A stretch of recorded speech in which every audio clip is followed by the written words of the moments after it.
আচ্ছা কোনছে আল্লাহ বড় না মানুষ বড়? ধরো গাদা, তুই কার হাতে কার জোড়া দেশ? কোড়ায় আল্লাহ আর কোড়ায় মানুষ। যেটা কবার কইছে ওইটা কন। আল্লাহ বড় না মানুষ বড়? আল্লাহই তো বড়। আল্লাহ বড়, তাহলে আল্লাহর কথা না হইনা মানুষের কথা শুনেন কে? তুই কি কইতাছস? কি আর আল্লাহর কথা মানে না মানুষের কথা মানে? হ্যাঁ, কি আর মানুষের কথা শুনেন তাই না?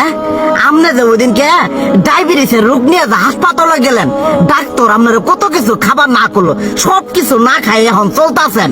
তাহলে আল্লাহ যে আপনারে কইছে যে হারাম খাবার না, সুদ খাবার না, কই আপনি তো কাম কাজ বাদ দিয়ে এলাকার মধ্যে টাকা পয়সা না গায়ে খালি ওইলে দিয়েই খান, নিজেরা টেও হালাল ভাবে কামাই করেন না, ওই সুদ তো না করে টেয়া করে লাভ আহে ওইলে দিয়ে দিয়ে চলেন আর পেটা বড় বানাইছেন। শুনেন একটা কথা কই, হারামের কোনোদিন আরাম নাই। হালাল পথে রুজি রোজগার করেন, প্রয়োজনে এরা বেলা কম খায়েন, তাও শরীর পিণ্ডও ভালো থাকবো, কোনো রোগ বেদও হবো না, আরামও পাবেন, আল্লাহও খুশি থাকবো। তুই আমার এইভাবে বুঝাবি আগে কইলি না কে?